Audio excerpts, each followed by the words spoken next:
When you start a new life, मतलब आप दोनों की 2 ढाई साल पहले शादी हुई है, आपने अपना घर छोड़ा है, आपके घर वालों को पता था कि आपकी लाइफ में एक जीवन साथी आने वाला है, तो क्या कुछ ऐसी बातें होती हैं जो माँ बाप अपने बच्चों को बताते हैं या जो जाननी बहुत ज़रूरी है before getting into a permanent relationship called शादी? मेरे घर वालों ने ऐसा कुछ बातें की नहीं, बट हाँ, लड़के के लिए एक हमेशा से माँ बाप का ये होता है कि बेटा कर लोगे, ज़िंदगी आगे गुजारा बसारा कर लोगे, कमाते हो इतना, ज़िंदगी बसा लोगे। तो यही होता है मेन पॉइंट। क्योंकि जो लड़का आजकल ना बड़े क्वेश्चन आते हैं, मुझे भी बड़े इंस्टाग्राम वगैरह पे आ जाते हैं कि मेरा बॉयफ्रेंड कुछ कमाता नहीं है, शादी करूँ क्या? तो वही वाली बात है, प्यार से तो पेट भरता ही नहीं है ना, कुछ तो कमाना भी पड़ता है। तो ये लड़कों के लिए ज़िम्मेदारी ज़्यादा मायने रखती है कि ज़िम्मेदारी उठाने लायक है या नहीं। इसके अलावा सब चीज़ें हो जाती है। पहले तो शादी इसलिए भी होती थी ना कि थोड़ा आवारा घूमता सुधर जाएगा। हाँ, तो सोचो, तो कि कुछ ना आजकल कुछ तो कर ही रहेगा। कुछ थी हाँ, यही होता है।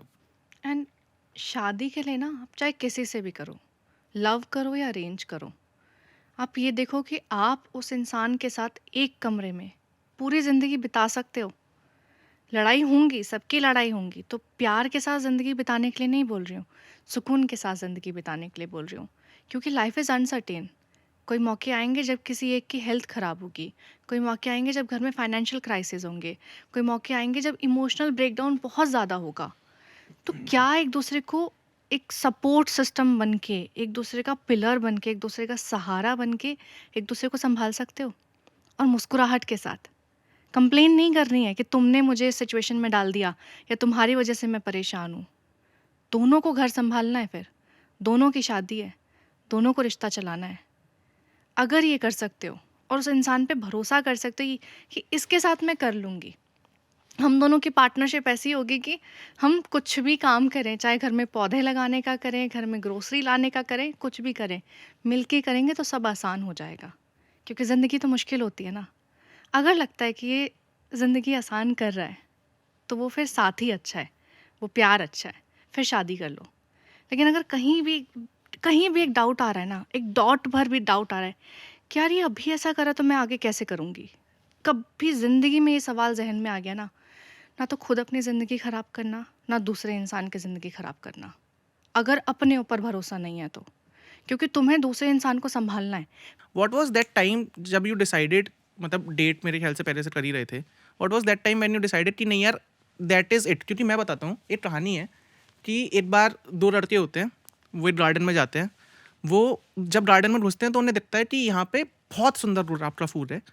वो सोचते हैं कि अरे यार अभी तो गार्डन में घुसे ही हैं, इतनी जल्दी क्या उठाना, थोड़ा आगे चल के देख के आते हैं। पर वह जब वो वापस आते हैं उन्हें गार्डन में वैसा कोई फूल मिलता नहीं है, और जब वो वापस आते हैं तो वो जो गुलाब था जो उन्हें पसंद आया था वो भी वहाँ से जा चुका है। तो जनरली लोग ऑप्शंस ढूंढने के चक्कर में जो बेस्ट ऑप्शन पॉसिबल है वो शुरुआत में ही रिजेक्ट कर देते हैं। सो आप दोनों की रिलेशनशिप में ऐसा कौन सा टाइम आया था व्हेन यू डिसाइडेड कि यार ही इज़ द वन और शी इज़ द वन? तो क्या होता है ना, मैं इस चीज़ को बड़ा मानता हूँ कि आपको लाइफ में चाहिए क्या, उस चीज़ में क्लियर रहो।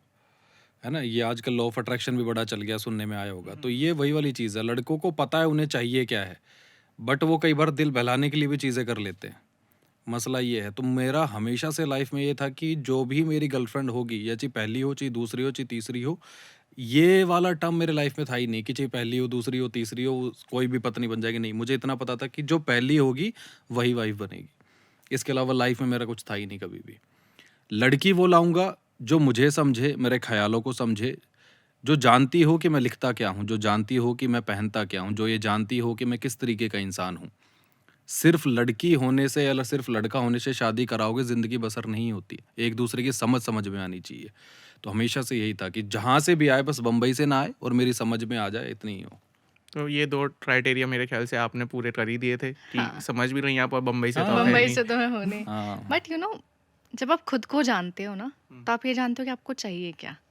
आपको फूल चाहिए या गुलाब चाहिए? बी वेरी क्लियर कि अगर फूल चाहिए तो फिर फूल तो कोई भी हो सकता है। तो अगर गुलाब चाहिए तो गुलाब ही चाहिए।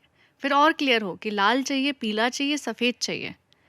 जब तक आपको अपने मन में क्लैरिटी नहीं होगी कि आपको क्या पसंद है। अगर मैं शांत स्वभाव की इंसान हूँ तो मुझे शांत इंसान चाहिए होगा। अगर मैं एडवेंचरस हूँ तो मुझे एडवेंचरस चाहिए होगा। अगर मुझे कुकिंग का शौक है, रीडिंग का शौक है, राइटिंग का शौक है या मॉडलिंग का शौक है, एंटरटेनमेंट इंडस्ट्री का शौक है, तो मुझे सेम क्राइटेरिया का इंसान चाहिए होगा। पहले अपने आप को जानो कि आपको क्या चाहिए, आप क्या हो। क्योंकि जब आप अपने आप को जानोगे ना, तो आप दूसरे इंसान को फ़िल्टर कर पाओगे। एक चेकलिस्ट होती है ना कि भाई ये है, ये नहीं है। तो चेकलिस्ट ये मत बनाओ कि अमीर है, गरीब है, लंबा है, चौड़ा है, गोरा है, काला है। ये चेकलिस्ट नहीं होती है। समझता कैसा है, ओपिनियंस क्या हैं, हॉबीज़ क्या हैं, कैसा इंसान है, उसके व्यक्तित्व की चेकलिस्ट बनती है।